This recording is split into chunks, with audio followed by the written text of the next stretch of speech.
Olá, começando mais um Gestão e Inovação. O tema de hoje é Canvas. Como desenvolver modelos de negócios inovadores. Nós conhecemos algumas ferramentas já consolidadas para empreender. Plano de negócios, análise estratégica. Hoje existe um modelo consolidado que chama Canvas. Esse nome não existe nenhuma tentativa, pelo menos que a gente conheça, de tradução. O autor simplesmente determinou que seu nome seria esse. E sobre isso nós vamos falar hoje com os meus convidados, professora doutora Maria da Glória. Olá. Olá, professor doutor Daniel Armon, que estão sempre aqui com a gente para repercutir essas questões que são inerentes ao gestão e inovação, o mundo das organizações e o desafio de dar respostas, especialmente agora, numa época de crise em que se busca diferenciação, competir melhor, competir com diferenciais importantes que possibilitem a distinção do seu negócio, a distinção que ele seja de fato diferente do que já existe. Essa modelagem, ela foi desenvolvida para, na verdade, aperfeiçoar a leitura e o diagnóstico de problemas que uma organização tem, mas muito mais importante do que isso é identificar as oportunidades que essas organizações têm de competir, de sair na frente, sabendo, reconhecendo muito bem como é o seu negócio. Então, eu vou conversar primeiro com o Daniel, que vai falar um pouco desse conceito, depois a Glória vai complementar isso com algumas questões-chave e a gente vai tentar mostrar para você de uma maneira menos técnica, mas muito mais próxima da sua dúvida, da sua vida e do seu empreendimento. E aí, Daniel? Olha, esse tema de fato é excelente para começar a discutir a questão do empreendedorismo com inovação. Porque muitas pessoas se perguntam na hora de abrir um negócio, como é que eu posso concorrer, como é que eu posso fazer um negócio diferente? Porque mais do mesmo, a gente já sabe que não tem mais muito espaço no mercado, né? Copiar um concorrente, fazer alguma coisa igual ao que tem no mercado, não garante mais a sobrevivência das organizações. Então, por muito tempo, como você já mencionou, Ângela, diversas ferramentas foram utilizadas e têm sido ainda utilizadas para desenvolver modelos e ideias de negócio. Mais recentemente, o que tem ganhado muito corpo, o que tem ganhado muito espaço e credibilidade, tanto na academia quanto no mercado, essa credibilidade tem sido obtida por essa ferramenta chamada o Canvas de modelo de negócio, que é exatamente uma tentativa de apresentar de uma forma simplificada, numa linguagem mais coloquial, em alguns casos, mas sem perder a sua essência teórica, a sua profundidade teórica e a sua profundidade técnica. Então, ao mesmo tempo em que você consegue entender o seu negócio para implementá-lo pela primeira vez, ou até mesmo, essa é outra vantagem do Canvas, é que você pode repensar o teu próprio negócio já existente. Então, se você não está satisfeito com a forma como você tem conduzido o seu negócio, como você tem conseguido se diferenciar no mercado, o modelo de negócios Canvas te permite repensar uma série de questões chaves do teu próprio empreendimento. Uhum.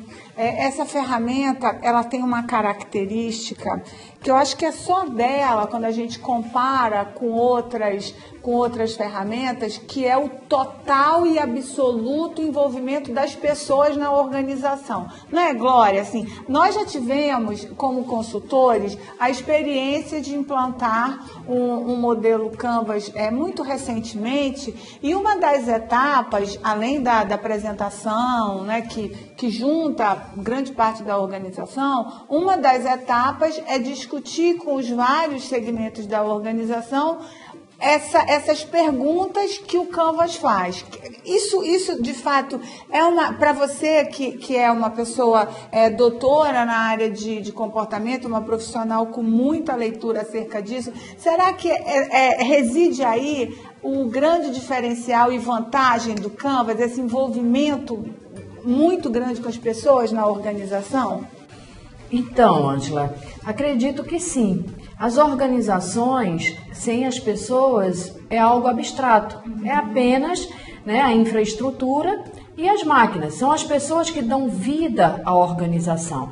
E essa ferramenta de negócios, essa ferramenta de inovação, envolve as pessoas no sentido que essas pessoas voltem a pensar a empresa, voltem a pensar o negócio, voltem a pensar qual é a proposta de valor do meu negócio. Então, são essas questões que muitas vezes a gente se deixou de perguntar na empresa em função de várias atividades que se fazem, em função da rotina. Algo muito complicado para as organizações é a rotina, é o dia a dia, a acomodação.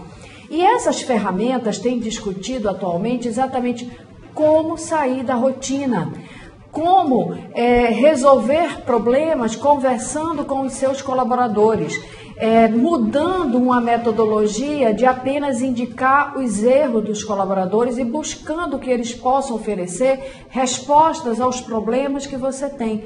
Ou seja, qual é o segmento de mercado em que eu estou atuando? Muitas vezes tem que se perguntar isso. Qual o segmento de mercado que eu gostaria de permanecer atuando? Além disso, o que eu posso fazer de diferente nesse segmento de mercado? O que é que o meu cliente realmente quer? Então, essas coisas, essas perguntas devem ser respondidas pela diretoria da empresa, mas também pelos colaboradores que vivem constantemente, que recebem o cliente, que estão observando mais diretamente os clientes. Eu, sinceramente, reconheço nessa característica de approach, de chegada do Canvas numa organização, o seu grande diferencial. Fazer perguntas diretas, claras e bem objetivas, até para que gere respostas que esclareçam e deem sentido e respostas para o futuro, o grande diferencial, a grande vantagem aí do Canvas.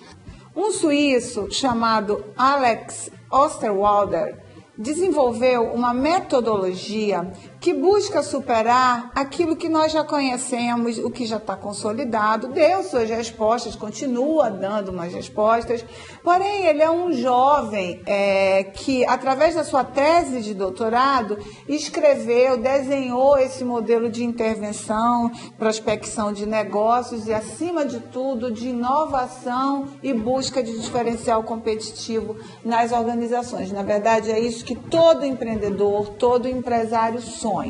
Esse modelo ele tem características peculiares. Ele torna, inclusive, a intervenção um momento quase lúdico, porque trabalha, como a Glória falou no bloco passado, há um envolvimento direto das pessoas que relatam a sua visão de negócios, a sua visão de problemas, e a partir daí o consultor ele busca um grande quadro analítico de características da organização. Eu vou pedir para o Daniel analisar algumas premissas que são básicas no modelo Canvas. Daniel, assim, se a gente pudesse enquadrar e mostrar para o nosso telespectador como isso funciona, porque assim, o nome não é muito simples, o nome do sujeito menos ainda. Então vamos tentar traduzir as vantagens, as facilidades e, acima de tudo, a resolutividade desse modelo que a gente está falando agora. Muito bem, vamos tentar fazer isso da maneira mais didática possível. Você está vendo agora na tela o que seria uma representação gráfica do Canvas. O Canvas, a ideia principal dele é que numa única folha de papel, numa única página, você consiga enxergar, entender e transmitir, comunicar, portanto, a sua ideia do que seria o seu modelo de negócio, o seu diferencial de mercado em relação à concorrência. Vamos tentar percorrer bem rápido esses 9 quadrantes, esses 9 quadrados que vocês têm aí na tela de vocês. A primeira diz respeito à proposta de valor, ou seja, o que você resolve do seu cliente, qual é o problema do seu cliente que é resolvido com o teu negócio, com a tua proposta de serviço ou com o produto que você pretende colocar no mercado. Automaticamente, quando você pensa no teu produto, no teu serviço, você precisa entender a outra parte, que é o segmento de cliente. Para quem você vai vender esse produto ou serviço? Não é? E aí, nesse caminho, você tem duas perguntas a se fazer e, portanto, duas respostas a dar. A primeira é: como eu vou me relacionar com esse segmento de clientes? Como é que eu vou me relacionar com os clientes? E por quais canais eu vou entregar esse produto ou esse serviço ao meu cliente? Vai ser uma loja física, vai ser uma loja virtual, eu vou fazer visita na casa do cliente, o cliente terá que vir até mim. Ou seja, essas perguntas são respondidas nesse primeiro bloco, onde eu tenho proposta de valor, segmento de cliente, relacionamento e a questão dos canais de distribuição e comunicação com o cliente. Junto a isso, Ângela, é muito importante que o empreendedor pense como ele vai ganhar dinheiro com esse negócio. Porque às vezes as pessoas têm ideias brilhantes, ideias muito boas de produtos muito interessantes, mas não sabem como cobrar ou quanto cobrar. Né? Modelos de negócio inovadores não estão mais baseados simplesmente na venda de um produto ou na venda de um serviço. Né? Existem novas formas de você conseguir monetizar o seu negócio. O que é monetizar? É ganhar dinheiro com a sua ideia, ganhar dinheiro prestando aquele serviço ou entregando aquele produto. Por exemplo, tem muita gente que gostaria de ter acesso a um determinado equipamento e não precisa necessariamente comprar aquele equipamento. Então, o modelo de negócio inovador poderia consistir em alugar aquele equipamento pelo tempo que a pessoa precisa, né? Ou por uma assinatura que ela faz com a tua empresa, um tipo de contrato, e dependendo do equipamento que ela vai demandando ao longo da sua necessidade, aquilo pode ser trocado. Enfim, um exemplo bastante trivial, bastante simples, mas que muda um pouco aquela ideia de deixar de simplesmente vender e entregar um produto para resolver um problema de um cliente. Através de uma outra maneira menos tradicional, né? Isso. Além disso, se a gente puder também percorrer de maneira bastante objetiva e rápida o outro lado do Canvas, você tem que pensar ao mesmo tempo em quem são meus parceiros chaves, quem são os parceiros que eu quero trazer para sustentar esse negócio e para fazer o diferencial. Esses parceiros podem ser fornecedores, podem ser outras empresas que podem te ajudar a suprir algumas necessidades, algumas carências que você, enquanto empreendedor ou seu negócio, não tem como entregar.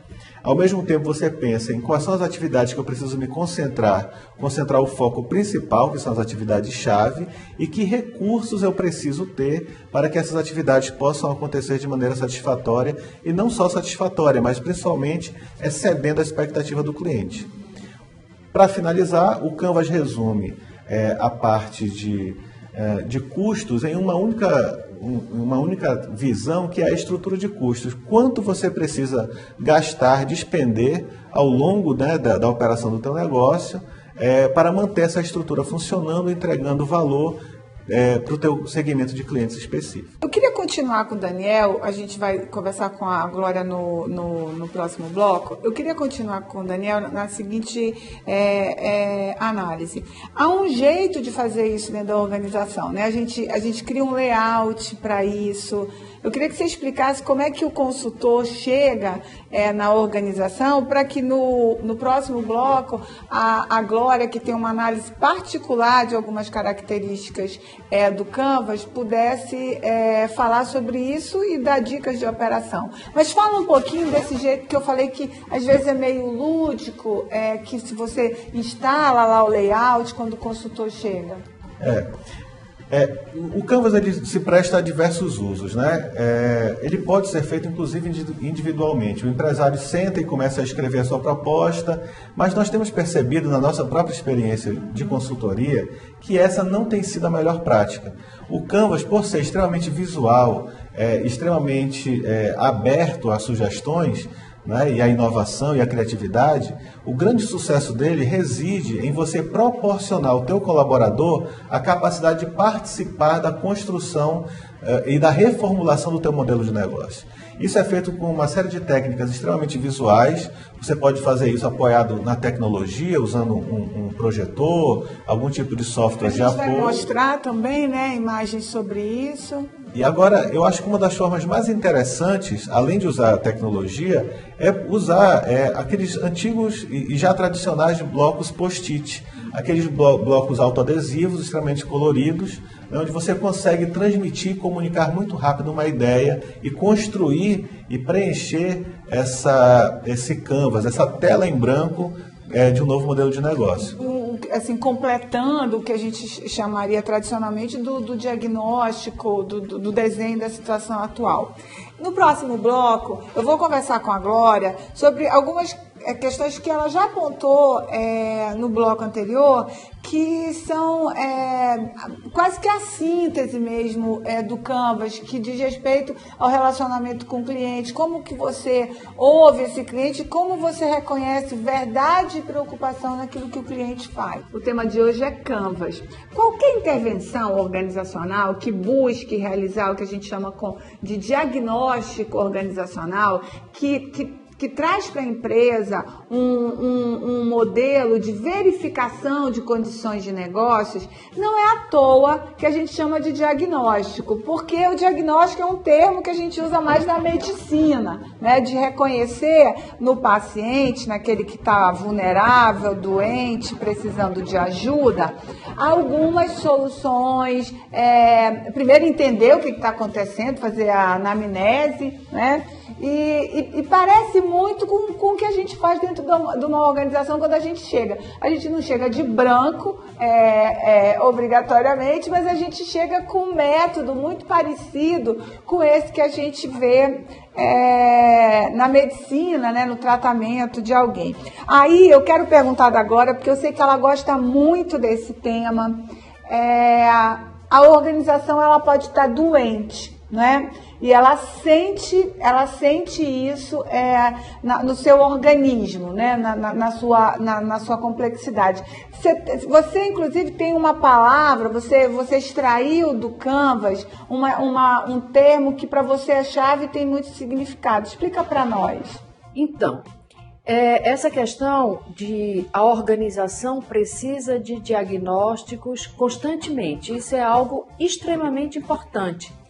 A organização, como uma pessoa, ela precisa estar fazendo determinados exames, ou seja, determinadas perguntas e obtendo essas respostas para poder alinhar o seu planejamento estratégico, poder alinhar a sua organização, poder alinhar seus produtos e seus serviços.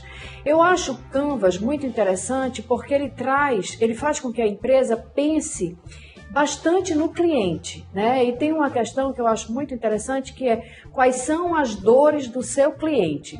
Ou seja, alguém que saiu da sua casa, alguém que transcorreu uma distância para chegar na sua empresa, alguém que entrou na sua empresa, foi em busca de algo ou ele tem algo para resolver. Isso já é extremamente importante. Eu sempre digo o seguinte, quando o cliente entra na sua empresa, você já tem aí 60% da possibilidade de fechar um negócio, na possibilidade pelo menos de mostrar o teu produto para o cliente. Mas muitas vezes você não consegue entender o que o seu cliente deseja. E essa ferramenta faz algumas perguntas. A equipe que está preenchendo o Canvas, que está buscando resposta no Canvas, ele faz algumas perguntas como: quais são as dores do seu cliente? Ou seja, o que é que o seu cliente vai buscar na sua empresa? Quais são os produtos que o seu cliente procura na sua empresa? Ou seja, no decorrer do processo do dia a dia, no decorrer do processo de comercialização, no decorrer do processo de produção, nós muitas vezes nos colocamos em uma situação que você resolve muitos problemas pequenos. Você se apega muito à rotina e a pequenas coisas. E muitas vezes tira o olhar do seu produto, do seu serviço, do que o cliente vai buscar na sua empresa. Você está preocupado com pequenas coisas e deixa de se concentrar no seu produto, no seu serviço, aquilo que realmente é a razão de existir da sua empresa. E o cliente, está muitas vezes negligenciado a um segundo plano. Você está mais preocupado com a questão burocrática, você está mais preocupado com a gestão financeira, não que não seja importante, mas você termina negligenciando o seu cliente. Então, eu vejo no Canvas coisas bastante interessantes. Primeiro, deveria ser feito com um conjunto de colaboradores que são de várias áreas. Sim. E que podem efetivamente contribuir, não é? Contribuir e colocar quais são os pontos que a empresa está deixando de observar. E a outra questão que eu acho muito importante do Canvas é verificar o relacionamento com o cliente. Ou seja, eu estou atendendo o meu cliente está voltando? O que meu cliente vem buscar nessa empresa? Qual o serviço que ele vem buscar? Ele sai satisfeito? Eu tenho algo que possa medir o meu pós-venda ou o meu pós-atendimento? Então, isso é muito importante para que as empresas possam permanecer no mercado. Então, eu posso dizer que se o cliente tem dores, a organização tem remédios. Né? Eu acho que a gente pode criar essa figura aí. Eu queria agora passar para o Daniel para que ele reconhecesse algumas características básicas desse modelo, o que a organização precisa romper para acreditar na efetividade disso, reconhecer nessa coisa muito moderna, muito jovem, muito inovadora do Osterwalder, resultado e confiar nisso, né? Como que se resumiria isso em algumas palavras para ficar até como dica para quem está empreendendo ou para quem está pensando em criar esse momento de grande diagnóstico na sua empresa nesse momento? Olha, eu acho que a principal dica que a gente pode deixar para quem está interessado nessa temática e nessa ferramenta é: abandone todas as suas certezas em relação ao seu negócio. Com isso, você vai poder liberar o seu potencial criativo a respeito dessa questão do modelo de negócio inovador. E desculpa, Daniel, só para completar, e gerar uma visão mais crítica do que está acontecendo, né? A partir do momento que eu me desapego das minhas certezas e daquela realidade onde eu estou inserido, eu começo a criticar ela por dentro, né? O que eu faria de diferente se eu não tivesse preso a rotina, se eu não estivesse preso aos meus compromissos, como eu poderia realmente me desprender dessa realidade atual e criar algo diferenciado, algo inovador, algo que surpreenda o cliente, que surpreenda o mercado, né? E não só pensar em como fazer alguma coisa incremental, um pouquinho diferente, né? Então, eu acho que é isso, é romper com as certezas, com a segurança e pensar agora em como fazer algo novo, algo diferente associado a essa ferramenta, por exemplo. Hoje nós falamos um pouco sobre Canvas. Eu queria chamar a atenção para uma questão importante que complementa muito do nosso esforço aqui no Gestão e Inovação. Nós temos um site que está aparecendo aí na tela para você, e esse site, ele tem no seu conjunto, é um site de conteúdo, e tem no seu conjunto vários artigos técnicos que complementam muito do que nós abordamos aqui. E nesse site existe um texto pequeno, mas bem esclarecedor, sobre Canvas. Leia, interaja com a gente, interaja também com o Instagram da ABL, faça perguntas, dê sugestões. Isso dá uma dinâmica completamente nova e diferente para o Gestão e Inovação e nos obriga, de uma maneira positiva, a ficar mais perto de você. Eu vou deixar para o Daniel a missão e a responsabilidade de fazer a sugestão do livro. Vocês estão vendo que todos nós aqui hoje estamos com o Canvas na nossa frente e ele vai fazer a sugestão e a indicação do livro de hoje. Ok, eu acho que para começar, a base de tudo é o livro original, né? O modelo de negócios é descrito passo a passo nessa obra, né? Você pode consultar e entender melhor de maneira bastante gráfica, ele é muito visual em todo o seu conteúdo, em toda a sua extensão, mas o próprio autor, ele sentiu necessidade de explicar melhor, principalmente aquela questão que a Glória bem destacou da proposta de valor. E aí, nesse sentido, eu pediria que a Ângela mostrasse o que está com ela, que é um livro específico sobre como desenvolver uma proposta de valor para o seu negócio, uma proposta de valor inovadora e bem descrita e bem feita, de maneira que você tenha segurança e que o teu cliente entenda de fato para solucionar aquelas dores que ele tem e que você, como organização, está disposto a suprir. E é isso. No próximo programa, nós voltaremos aqui para falar de algum outro tema que desafia a organização a estar melhor, a ficar melhor, a fazer melhor. Obrigada e até o próximo programa.